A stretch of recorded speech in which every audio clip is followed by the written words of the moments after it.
10 million shillings.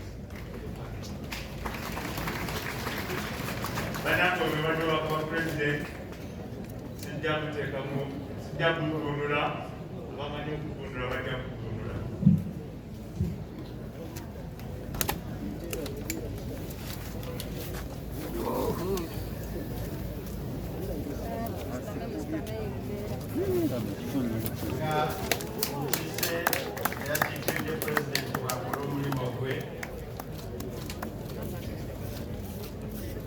Ngenda sama bagendo vote of thanks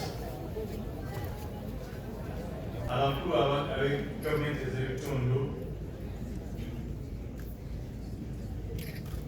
RDC atuuziza wano ewakiso famire y'omugenzi amaama ba Namwaddu abooluganda abaana n'ab'emikwano abali wano n'abali mu nsi ez'ebweru ennaku.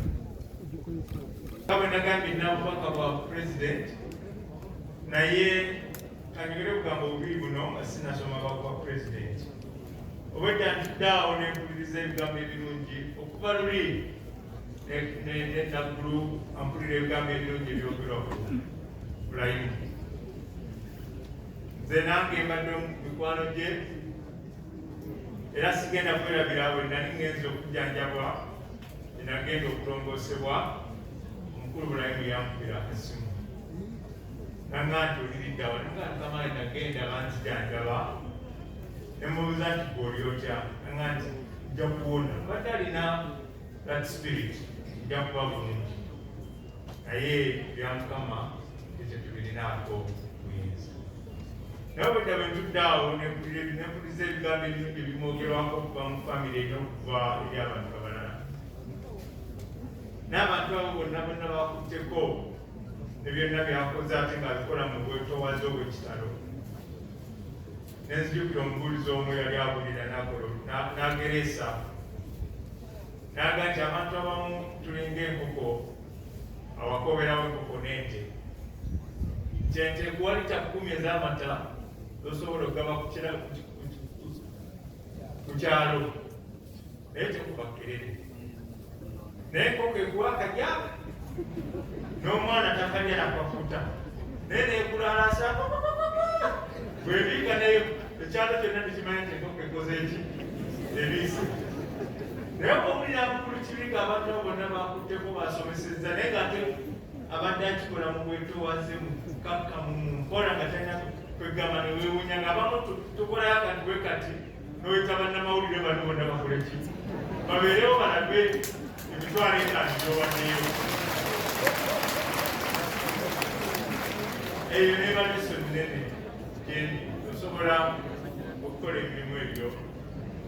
N'ekirala ekinzijidde wano lwe luyimba abaana ba Mityana lwe bayimba mu nsi muno okozeemu ki era olijjukirwamu ki sente bali ku ddembe nti bw'oba oliguddemu bali kumanyako mabanja oba bikolobero bwali okola.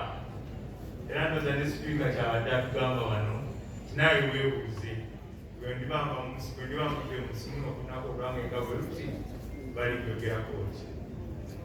Kale nga twebaze Mukama Katonda olw'ebibala ebyo ebirungi byawamuganda mukwano gwaffe ebimusobozesa okuyita mu nsi muno nga wa mugaso ng'agasa buli omu amukwatako natamukwata.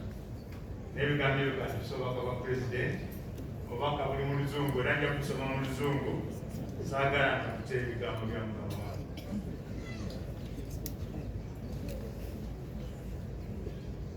Condolence message by His Excellency Yoweri Kaguta Museveni, President of the Republic of Uganda, upon the death of Dr. Hajji BMK,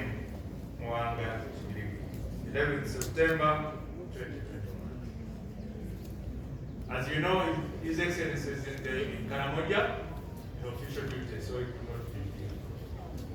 Condolence message to the family of the late Dr. Hajji BMK.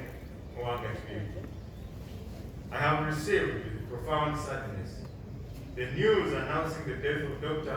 Hajji Ibrahim Mwanga Chibirige, which occurred on the 10th of September 2021. I wish to extend on behalf of the people of Uganda, my family, the NRM party, and on my own behalf, heartfelt sympathies and condolences to the family, relatives, and friends of the late Hajji Ibrahim Mwanga. My thoughts are with the family during this moment of grief and sorrow. I pray that Allah grant you the fortune and courage to go through this loss. The country has lost a great entrepreneur and innovative business leader who profitably took advantage of Uganda's vast business opportunities to create jobs and incomes for our people. His numerous investments in the services industry, agriculture, manufacturing, etc., have created avenues for employment and revenue for the country.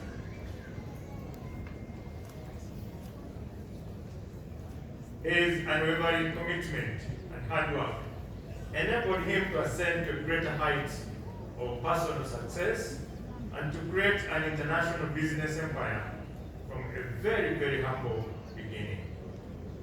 He leaves behind a great example worth emulating, especially for the youthful generation. Persistence and dedication to correct principles yield positive results in the long run. May Dr. Hajji Ibrahim Mwanga Chibirige's soul rest in eternal peace. Signed, Yoweri Kaguta Museveni, President of the Republic of Uganda, and accompanying this condolence message is a 10 million shillings. Banako webadde kwa President, sijja kuteekamu, sijja kuvunula, abamanyi okuvunula bajja kuvunula.